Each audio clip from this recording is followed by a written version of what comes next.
घरेलू निवेशकों का दबदबा बाजार में लगातार बढ़ता जा रहा है। मॉर्गन स्टैनली की ताज़ा रिपोर्ट के मुताबिक शेयर बाजार में एफआईएस की ओनरशिप में तेज़ गिरावट आई है और घरेलू निवेशकों की हिस्सेदारी में उछाल आया है। श्रेया से समझ लेते हैं पूरी डिटेल। श्रेया बताइए। बहुत interesting data sir. Morgan Stanley की रिपोर्ट आई इंडिया स्ट्रैटेजी को लेकर। डेटा काफ़ी चौंकाने वाले। डेटा ये है कि एफआईज लगातार अपनी हिस्सेदारी जो है वो कम कर रहे हैं भारतीय बाजार में। लगातार ये खबरें हमने आप पे रखी आपके सामने, और अब जो है वो एफआईज की ओनरशिप जो है वो 16 साल के लोएस्ट लेवल पर आ गया है। तो ये दिक्कत की चीज़, लेकिन चौंकाने वाली बात या फिर कहें यूँ गौर करने वाली बात ये होगी कि इसके बावजूद अगर आप देखें तो भारतीय बाजार स्टेबल बना हुआ है, और इसके पीछे का सबसे बड़ा कारण है डोमेस्टिक इन्वेस्टर्स। डोमेस्टिक इन्वेस्टर्स की हिस्सेदारी बढ़ती नजर आई है और ये रिकॉर्ड हाई पर पहुंच गई है। इनफैक्ट करीब 29%।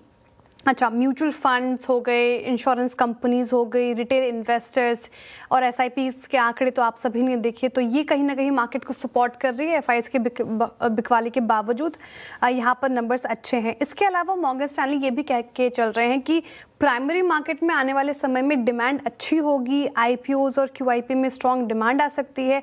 साथ ही कंपनीज जो है वो बाई बैक भी अनाउंस कर सकती है, वहाँ पर भी बढ़ोतरी देखने को मिल सकती है। इसके अलावा एक और पॉजिटिव ट्रिगर जो है भारतीय बाजार के लिए वो ये है कि प्रमोटर्स अब अपनी हिस्सेदारी अपनी कंपनियों में बढ़ा सकते हैं, जो ओवरऑल कहीं ना कहीं कॉन्फिडेंस को बूस्ट करेगा, सेंटिमेंट अच्छा करेगा मार्केट का। और इंस्टीट्यूशंस फाइनेंशियल स्पेस को लेकर काफ़ी बुलिश है, वहाँ पर ओवरवेट हैं। बैंक्स और एनबीएफसीज को लेकर काफ़ी पॉजिटिव नज़रिया है उनका। साथ ही एक स्पेस मटेरियल को उन्होंने अवॉइड करने को कहा है, जैसे कि सीमेंट हो गया, कमोडिटीज़, यहाँ पे थोड़ा अवॉइड का नज़रिया। लेकिन ओवरऑल अगर आप बात करें तो एफआईएस की भारी बिकवाली के बाद भी भारतीय बाजार स्टेबल रहे हैं सर। इंटरेस्टिंग फैक्ट है ये इनफैक्ट, और लगातार हम चर्चा करते आए हुए हैं। लगातार हम देखते हैं sir month on month basis SIPs के जो आंकड़े आते हैं, तो अब भी क्या मार्केट को आने वाले समय में भी डोमेस्टिक इन्वेस्टर से पुश करेंगे? देखिए, मार्केट स्टेबल रहे हैं लेकिन अंडर परफॉर्मिंग भी रहे हैं। आई थिंक ये कहीं ना कहीं छुपा कर कुछ नहीं होगा श्रेया। देखिए, मेरा मानना ये है, मैं हमेशा एक चीज़ कहता हूँ कि हमें अगर हमारे अंदर कोई कमियां हैं तो उन्हें बताना ज़रूरी है।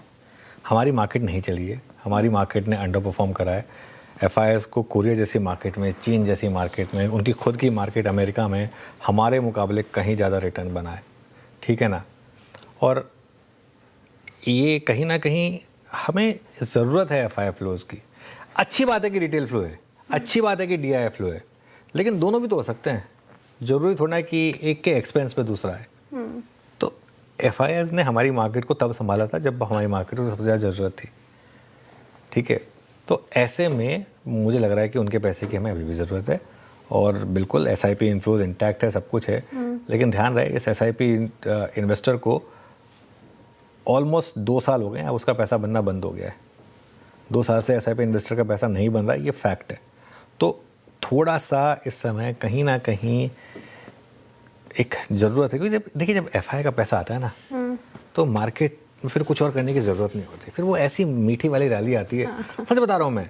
मतलब और इससे बेहतर क्या हो सकता है कि पिछले 2 साल पूरे जिसमें अंडर परफॉर्मेंस रही, जिसमें पूरी एफआईएस ने सेलिंग की और हमने पूरी की पूरी अपनी खुद इन्वेस्टमेंट कर ली, अच्छी बात है। अब ऐसा कुछ कर दो कि एफआईएस इस लेवल पर आएँ और यहाँ से 24,000 से 30,000 एफआई ले जाए निफ्टी को। अगर ऐसा हो जाए तो सोचिए, हमारे इन्वेस्टर्स ने तो पूरा खरीद लिया 22,000 की निफ्टी के लेवल पर और उनको मिल जाए 30,000 की निफ्टी वाले स्टॉक्स, तो मज़ा आ जाए ना। तो ऐसा कुछ करने की ज़रूरत है। अब वो तो बेच चुके हैं अपना जितना बेचना था उनको, काफ़ी तो बेच चुके हैं, अभी भी खैर उनकी बड़ी हिस्सेदारी है, लेकिन कुछ ना कुछ मुझे लग रहा है कि करना चाहिए ऐसा जिससे कि वो वापस अट्रैक्टेड हो इस मार्केट की तरफ, तो अच्छा रहेगा मेरे ख्याल से।